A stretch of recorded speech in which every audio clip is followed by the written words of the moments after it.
లక్షల ఓట్లుండే మల్కాజ్గిరి పార్లమెంట్లో రాహుల్ గాంధీ నన్ను పార్లమెంటుకు నించోబెట్టాడు. 3000 పోలింగ్ బూతులు ఉన్నాయి. నేను అడిగినా సార్ ఎట్లకెళ్ళి సాధ్యమవుతుంది, ఎక్కడ తిరగాలి 35 లక్షల ఓట్లు ఇదే అని. రాహుల్ గాంధీ గారు నాకు ఓ మాట చెప్పారు, రాష్ట్రం 4 కోట్ల మంది ప్రజలు చూశారు, పోలీసుల చేత నిర్బంధించి నీ తలుపులు బద్దలు కొట్టి నిన్ను ఓడగొట్టినరు, ప్రజలు నిన్ను వదులుకోవాలనుకుంటలేరు, ప్రశ్నించే గొంతుగా తెలంగాణ రాష్ట్ర ప్రజలకు అండగా ఉండాలి, నిన్ను గెలిపిస్తారు, నువ్వు పోయి పోటీ చేయిపో అని వారు ఆదేశించిండ్రు. నేను శిరస వహించిన. నామినేషన్ వేసి 14 రోజుల్లో 35,03,000 బూతుల కార్యకర్తలే సైనికులై కథన రంగంలో దిగి మల్కాజ్గిరి పార్లమెంట్లో నన్ను ఎంపీగా గెలిపించి ఢిల్లీకి పంపించారు. గల్లీ నుంచి ఢిల్లీ వరకు సమస్యల మీద కొట్లాడిన కేంద్ర నాయకత్వం దృష్టిని ఆకర్షించిన ఆ దెబ్బతోని నాకు పిసిసి అధ్యక్ష పదవి వచ్చింది. నిజామాబాదు రైతుల ఆశీర్వాదంతో అధిష్టానానికి నమ్మకం వచ్చింది. ఆనాడు పిసిసి అయినా ఈనాడు తెలంగాణ రాష్ట్రానికి ముఖ్యమంత్రి అయినా.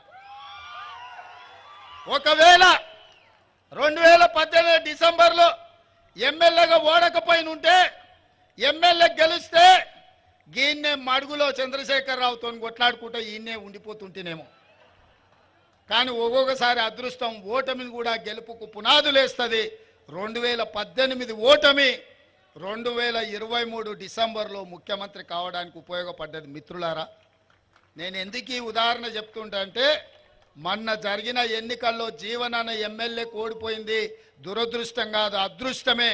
ఈరోజు మీకు ఎంపీగా వచ్చి ఎంపీగా గెలిచి ఇండియా కూటమిలో వారు కేంద్ర మంత్రి కాబోతున్నారు. అందుకే ఈరోజు మీరందరూ గెలిపించండి. 14లో బీఆర్ఎస్ కోటేసిండ్రు, కవితమ్మ మిమ్మల్ని మోసం చేసింది. 19లో బీజేపీ కోటేసిండ్రు, ధర్మపురి అరవింద్ గారు మిమ్మల్ని మోసం చేసిండు. నేను ఇవాళ మిమ్మల్ని అడుగుతున్న మిత్రులారా, మోసం చేసిన వాళ్ళు కావాలన్నా, మోస పార్టీలు కావాలన్నా, 10 ఏళ్ల నుంచి ప్రభుత్వంలో ఉండి పసుపు బోర్డు ఇవ్వలేదు, రైతుల గిట్టుబాటు ధర ఇవ్వలేదు, చక్కెర కర్మాగారం తెరవలేదు, ఈ ప్రాంత రైతాంగ ఆత్మ గౌరవాన్ని తాకట్టు పెట్టి మీరు వారణాసిలో మోడీకి వ్యతిరేకంగా నామినేషన్ లేకపోతే పోలీసులను పెట్టి నిజామాబాదు రైతాంగాన్ని కొట్టించిన మాట మీరు మర్చిపోయినరా? బీఆర్ఎస్ను చూసిరు, బీజేపీని చూసిరు. ఒక్కసారి జీవనానికి అవకాశం ఇవ్వండి. పెద్ద మనిషి, రైతు బిడ్డ, రైతులకు నాయకుడు కాదు, ఆయనే రైతయా. వ్యవసాయం ఏం చేయాలో ఆయనకు తెలుసు. 40 ఏళ్ల నుంచి ఆయన మంత్రి ఉన్నా ఏది ఉన్నా రాత్రి అయితే ఊరికి పోతాడు, పొద్దున వ్యవసాయం చేసుకుంటాడు. ఆయన కంటే రైతుల గురించి తెలిసిన వాళ్ళు ఎవరన్నా ఉన్నారే నాయకులు? మేమంతా పాయింట్ షర్ట్ వేసుకునేటోళ్ళమే, అన్నలాగటోళ్ళు చెప్తే వినటోళ్ళమే.